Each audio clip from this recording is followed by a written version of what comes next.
क्या आपने कभी सोचा है कि वो कौन सी चीज़ है जो हमारे लाइफ को मीनिंगफुल बनाती है? कभी आपने ये सोचा है कि कैसे आप बिजी रहते हुए भी खुश रह सकते हैं? क्या आपको भी लंबी और खुशहाल जिंदगी का आनंद चाहिए? तो आप सही वीडियो पे आए हैं। जापान एक ऐसी कंट्री जो टेक्नोलॉजी और एनिमे के अलावा और एक चीज़ के लिए फेमस है, सुपर सेंचुरियंस। सुपर सेंचुरियंस वो लोग होते हैं जो 100 साल से भी ज़्यादा की उम्र तक जीते हैं। इकिगाई बुक के ऑथर्स के रिसर्च के हिसाब से 5 ऐसे ब्लू जोन्स हैं जहाँ पे सबसे ज़्यादा सुपर सेंचुरियंस पाए जाते हैं। Okinawa Japan, Sardinia Italy, Loma Linda California, the Nicobar peninsula Costa Rica, Ikaria Greece. इनमें से ओकिनावा में ही सबसे ज़्यादा सुपर सेंचुरियंस रहते हैं और इन्हीं सुपर सेंचुरियंस को जिंदा रखती है उनकी इकिगाई। यही इकिगाई का राज जानने के लिए बने रहे वीडियो के एंड तक। जापानीज लोगों के हिसाब से हर किसी के पास इकिगाई या अपने वजूद का कारण होता है। कुछ लोग उसे पहचान लेते हैं जबकि दूसरे अभी भी उसके खोज में होते हैं। एक स्पष्ट इकिगाई के होने से आपके लाइफ में खुशी आती है, इसीलिए जापान के लोग उनके काम से रिटायर नहीं होते, वो बुढ़ापे में भी वही काम करते हुए नजर आते हैं। चलिए इकिगाई के इस डायग्राम को समझते हैं। यहाँ पे आपके काम में पैशन और प्रोफेशन दोनों होगा तो आप वो कर रहे हैं जिसमें आप सबसे अच्छे हो। आपके काम में प्रोफेशन और वोकेशन है तो आप वो कर रहे हैं जिसके लिए आपको पैसे मिलते हैं। आपके काम में अगर मिशन और वोकेशन है तो आप वो कर रहे हैं जो दुनिया को चाहिए, और आपके काम में मिशन और पैशन है तो आप वो कर रहे हैं जो आपको पसंद है। और यही 4 सर्कल के इंटरसेक्शन से बनती है इकिगाई।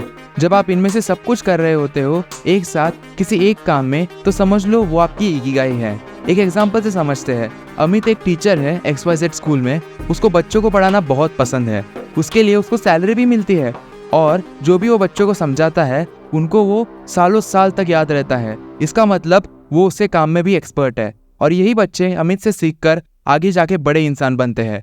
यानी कि इस दुनिया को भी इसका फायदा हो रहा है। इसका मतलब अमित की इकिगाई टीचिंग है। ऐसे ही आप भी आपकी इकिगाई का पता लगा सकते हैं। जहाँ पे लोग सबसे लंबी उम्र जीते हैं वहाँ पे उनका डाइट, एक्सरसाइज और वहाँ के लोगों के स्ट्रॉन्ग सोशल कनेक्शंस या ऐसे ग्रुप्स जिनमें कॉमन इंटरेस्ट हो, इन सब का भी इम्पोर्टेंस होता है।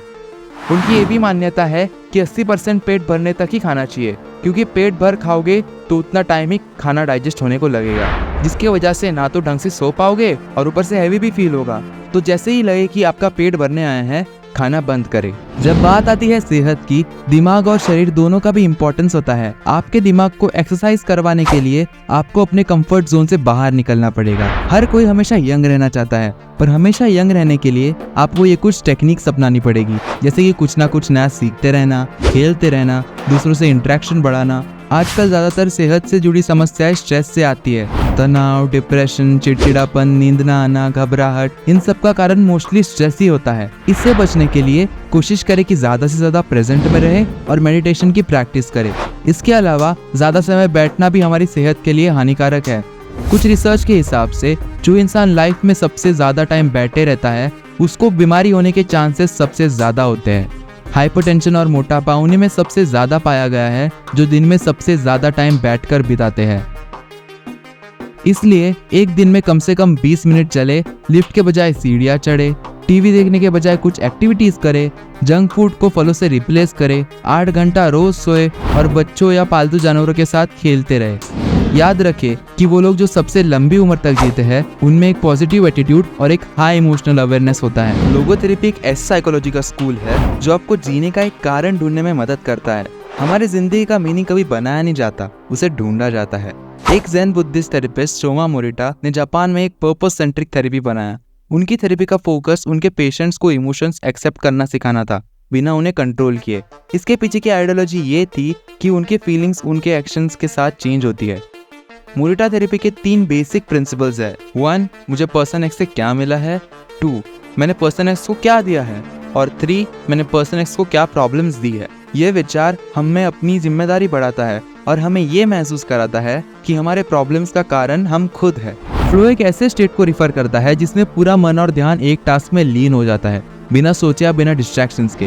ये तब होता है जब हम टाइम का ट्रैक ही नहीं रख पाते और किसी एक एक्टिविटी में खुद को खो देते हैं। इस स्टेट में पास्ट या फ्यूचर नहीं होता, सिर्फ और सिर्फ प्रेजेंट होता है। जब हम फ्लो में होते हैं हमारा माइंड ऑर्डर में होता है।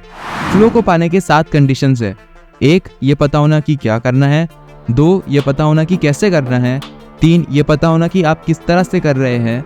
4 ये पता होना कि कहाँ जाना है अगर नेविगेशन इन्वॉल्व हो तो। 5 इंपॉर्टेंट चैलेंजेस को समझना। 6 इंपॉर्टेंट स्किल्स को समझना। 7 डिस्ट्रैक्शन से फ्री रहना। फ्लो को पाने के लिए आपको ये 3 स्ट्रैटेजीज अपनानी पड़ेगी। स्ट्रैटेजी 1, एक ऐसा टास्क चुनो जो चैलेंजिंग और टफ हो बट ज़्यादा भी डिफिकल्ट नहीं, अचीवेबल हो। स्ट्रैटेजी 2, अपने ऑब्जेक्टिव्स को क्लियर रखो। स्ट्रैटेजी 3, एक ही टास्क पर कंसंट्रेट करो। मल्टीटास्क आपका टाइम बचाता है, ये एक मिथ है। उल्टा मल्टीटास्किंग से आप लेस प्रोडक्टिव होते हो, जिससे और टाइम लगता है। जब हम मल्टीटास्क करते हैं तो हम अलग अलग टास्क के बीच में स्विच करते हैं, जिसमें और टाइम लगता है। लेकिन फ्लो को प्राप्त करने के लिए हमें एक समय पे एक ही चीज़ पर कंसंट्रेट करना चाहिए और आप जो कर रहे हो उस पर आपका कंट्रोल होना चाहिए। अगर फिर भी आपको फ्लो प्राप्त करने के चांसेस बढ़ाने हैं तो 1, सुबह उठने के बाद और रात को सोने के 1 घंटे तक कोई स्क्रीन ना देखे। 2, एक वीक में ऐसा दिन चूज करें जिसमें आप टेक्नोलॉजिकल फास्टिंग करें, यानी कि किसी भी प्रकार का डिवाइस जैसे कि फ़ोन, लैपटॉप या टीवी का इस्तेमाल ना करें। 3, पोमोडोरो टेक्निक का इस्तेमाल करें, यानी कि एक टाइमर लगाओ जब तक आप वो टास्क करोगे और उसमें 5 मिनट का ब्रेक लो और ऐसे ही 4 या 5 सेशंस करो। फॉर एग्जाम्पल आपको 5 घंटे पढ़ाई करनी है तो आप पार्ट्स में पढ़ाई करो, 50 मिनट पढ़ो और 10 मिनट का ब्रेक लो, ऐसे 5 सेशंस करो। 4, टास्क कंप्लीट होने पे अपने आप को रिवॉर्ड करो। 5, अपना काम आप डिस्ट्रैक्शन फ्री एनवायरनमेंट में करो जिससे आपका फोकस बना रहे। 6, डेली मेडिटेशन करो। 7, अपने एक्टिविटीज को छोटे टास्क में डिवाइड करो और टास्क के ग्रुप को एक टाइम और जगह दो। खुश रहने के लिए आपको रोजाना ऐसे टास्क को जैसे कि बर्तन धोना या झाड़ू मारना, इनको माइक्रो फ्लो के मोमेंट्स में बदल सकते हो। ये रूटीन टास्क आपको रिलैक्स होने में मदद करते हैं और सेंस ऑफ कंप्लीशन देते हैं और यही हमें क्लियर ऑब्जेक्टिव्स देता है जिससे हम स्टेट ऑफ फ्लो को जल्दी पा सकते हैं। जब आप किसी एक टास्क में एंगेज हो तो उसका आउटकम से ज़्यादा इंपॉर्टेंट उसका प्रोसेस होता है, ये हमेशा ध्यान में रखो। जब दुनिया के सबसे ओल्डेस्ट पीपल का इंटरव्यू लिया गया तो उन्होंने ये बोला कि उनके हेल्दी और हैप्पी लाइफ का सीक्रेट है 1, रिलैक्स रहना, 2, हेल्दी खाना खाना, 3, 8 घंटा सोना, 4, अच्छा सेंस ऑफ ह्यूमर होना और 5, एक पर्पस होना।